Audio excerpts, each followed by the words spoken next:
야구야구 김영준입니다. 여러분은 짐 트레이시 감독 생각나시나요? 다저스 시절 최희섭 선수가 맹활약을 해도 다음날 좌완 선발이 나오면 무조건 빼서 한국 팬들에게 욕을 많이 먹었던 감독인데요. 그때만 해도 우리가 플래툰 시스템을 잘 몰랐던 시절이었던 것 같습니다. 저는 이후 해설위원으로 만난 최희섭 선수에게 흥미로운 이야기를 들었는데요. 트레이시 감독이 자기에게는 정말 잘해줬다는 겁니다. 반면 일본 선수들에게는 쌀쌀맞게 대했다고 하는데요. 실제로 현역 시절 일본에서 2시즌을 뛰기로 했던 트레이시는 어느 날 억울한 판정에 분통을 터뜨리고 다음날 바로 미국으로 돌아온 일이 있었습니다.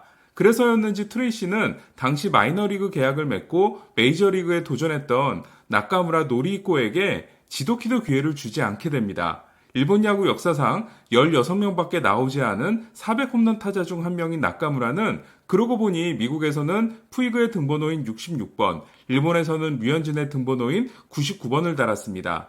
다저스 데이브 로버츠 감독도 일본과 관련이 있는 분입니다. 로버츠 감독은 출생지가 일본 오키나와인데요. 아버지가 미 해병대였고 어머니가 일본인이었습니다. 때문에 다저스 역사상 최초의 마이너리티 감독이 됐습니다. 이후 제키 로빈슨, 에릭 캐로스, 토드 질, 체이스 어틀리와 함께 UCLA 출신 다저스 선수가 되는 로버츠는 1999년부터 2008년까지 10년 동안 23개의 홈런과 243개의 도루를 기록했습니다. 10년 동안 한 번도 풀타임 주전으로 뛰지 못한 로버츠가 딱 한 번 빛난 장면이 있는데요. 맞습니다. 바로 더 스틸이었습니다. 2004년 ALCS 4차전에서 로버츠는 보스턴이 3대4로 뒤진 9회 말 케빈 밀라가 선두타자 볼넷을 골라나가자 대주자로 출전합니다. 그리고 누가 봐도 도루를 할 것 같았던 상황에서 리베라와 포사다를 상대로 2루 도루를 성공시킵니다. 그리고 빌 밀러의 적시타 때 홈을 밟습니다. 보스턴이 4연패 탈락의 위기에서 벗어나 3연패 후 4연승에 리버스 스윕을 달성하게 되는 출발점이었습니다. 로버츠가 그의 포스트 시즌에 나선 건 대주자 출장 2번에 도루 하나였는데요. 하지만 로버츠는 더 스틸이라는 이름이 붙여진 이 한 장면으로 포스트 시즌 역사에 영원히 남습니다. 그리고 한 경기도 등판하지 않은 김병현과 함께 월드시리즈 반지를 얻습니다. 지금 봐도 재밌는 장면은 당시 32살이었던 로버츠가 좋게 40살은 돼 보였다는 건데요. 로버츠는 한화 정민철 단장과 같은 1972년생입니다.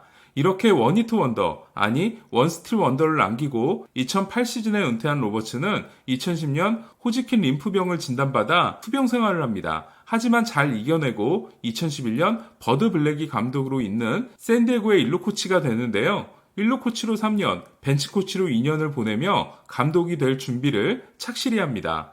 코치로서 로버츠에 대한 평가는 상당히 좋았는데요. 특히 선수들의 고민을 잘 상담해준다고 해서 닭이라는 별명을 얻게 됩니다. 로버츠는 2015 시즌 중 버드 블랙 감독이 해임되자 다음날 임시 감독을 맡기도 하는데요. 시즌이 끝나고 정식 감독에 도전했지만 샌디에고는 애리조나의 3루 코치였던 1977년생 앤디 그린에게 감독 자리를 줍니다. 이때 기분이 나빴던 로버츠는 이후 그린 감독을 상대로 유독 민감하게 반응합니다. 로버츠는 다저스 감독 자리에도 도전하지만 전망은 밝지 않았습니다. 이미 프리드먼 사장과 자이디 단장이 자기들과 호흡을 잘 맞출 수 있는 인물로 게이브 케플러를 찜해놓고 있었기 때문이었는데요. 현역 시절 야구보다 근육으로 더 유명했던 케플러는 다저스의 팜 디렉터를 맡아 코디 벨린저의 성장에 결정적인 역할을 하는 등 다저스 내부에서의 평가가 상당히 좋은 상황이었습니다. 하지만 다저스의 구단주 그룹에서 케플러를 거부하게 됩니다. 케플러가 코치 경험이 전혀 없는 것과 함께 아마도 케플러에 대한 이미지 때문이 아니었을까 하는데요. 결국 케플러는 다저스가 아니라 필라델피아 감독이 됐고 2년 만에 해임된 후에는 자이디 단장의 부름을 받아 다시 자이언츠의 감독이 됩니다. 저는 로버츠가 다른 경쟁자들을 제치고 다저스의 감독이 된 데는 중요한 개인적인 결정이 있었다고 추측하고 있습니다. 무슨 말이냐면 영화 머니볼을 보면 아트하우 감독을 맡았던 지금은 고인이 된 필립 시모어 호프먼은 빌리빈 단장의 간섭에 불쾌한 기분을 노골적으로 드러냅니다. 지금까지 야구는 단장인 제너럴 매니저가 팀 운영의 전반을 책임진다면 필드 매니저, 감독은 경기를 책임지는 역할 분담이 이어오고 있었습니다. 그런데 빌리빈 단장이 이 영역을 침범해버린 거죠. 템파베이 시절 조 매든 감독과 호흡이 좋았던 프리드먼 사장으로서는 다저스에 와서 만난 매팅리 감독하고는 이 부분이 매끄럽지 못했기 때문에 자기에게 확실하게 굽힐 수 있는 사람을 원했을 겁니다. 그 사람이 바로 케플러였던 거고요. 그래서 저는 프리드먼이 구단주 그룹이 선호한 로버츠를 받아들이게 된 데는 이 부분에 대한 로버츠 감독의 약속이 있었던 걸로 생각하고 있습니다. 감독 고유의 권한을 상당 부분 포기하기로 말이죠. 실제로 로버츠 감독은 이후 감독으로서 당연히 알고 있어야 할 부분에 대한 질문에 대해 얼버무리고 넘어간 적이 상당히 많았습니다. 저는 로버츠 감독이 첫 4시즌 동안 역대 4위에 해당되는 393승을 따내고 또 역대 최초로 감독 데뷔 첫 4년 동안 모두 포스트 시즌에 진출한 감독이 된 건 로버츠 감독의 능력도 분명 발휘가 됐다고 생각합니다. 하지만 프리드먼 사장과 함께 철저하게 대본을 짜서 하는 야구는 임기응변이 중요한 가을 야구에서 심각한 문제가 드러나고 맙니다. 가장 대표적인 장면이 지난해 디비전 시리즈 5차전이었는데요. 프리드먼과 로버츠는 시리즈가 시작되기 전부터 컷쇼를 5차전에 불펜으로 내보내겠다는 굳이 미리 짜놓지 않아도 되는 대본을 만듭니다. 이에 컷쇼를 2차전에 내보내는데요. 하지만 다저스가 미리 만들어 놓고 이를 스포까지 해버린 대본은 5차전 컷쇼의 백투백 홈런 허용으로 이어집니다. 더 큰 문제는 동점이 된 후 누구보다도 침착했어야 될 로버츠가 정신줄을 놓아버린 거였습니다. 로버츠는 컨디션이 좋지 않았던 조 켈리를 너무 오래 끌고 갔고 켈리는 하위 캔드릭에게 말로 홈런을 맞습니다.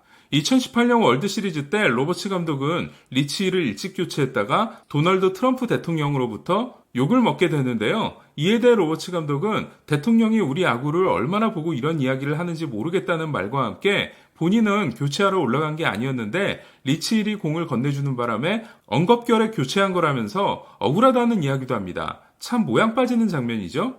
하지만 저는 로버츠의 가장 큰 실책은 바로 2017년 월드시리즈 7차전이었다고 생각합니다.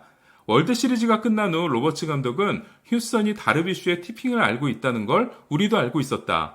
고치려고 노력했지만 되지 않았다라는 말을 하는데요. 지금 생각해보면 사인 훔치기를 하면서 우리가 분석을 통해 티핑을 알아냈다고 거짓말을 한 휴스턴의 노란한 셈이 됐습니다. 문제는 그걸 떠나 다르비슈의 문제를 알고 있었으면서 7차전에서 다르비슈를 너무 길게 끌고 갔다가 5대0이 되고 난 다음에 컷쇼를 올린 로버츠 감독의 결정을 저는 지금도 도저히 이해할 수가 없다는 겁니다. 어쨌든 2017년 휴스턴이 사인 훔치기를 한 팀이고 2018년 보스턴도 그에 대한 조사를 받고 있다 보니 로버츠 감독에 대한 책임도 줄어들게 됐는데요. 하지만 지난해 디비전 시리즈에서 보여준 실수를 반복하는 모습이라면 우키 배치가 아니라 약본즈를 데려오더라도 월드시리즈 우승은 어려운 게 아닐까라는 생각도 합니다. 이상 김영준의 야구야구 영상으로 만나는 인사이드 MLB였습니다.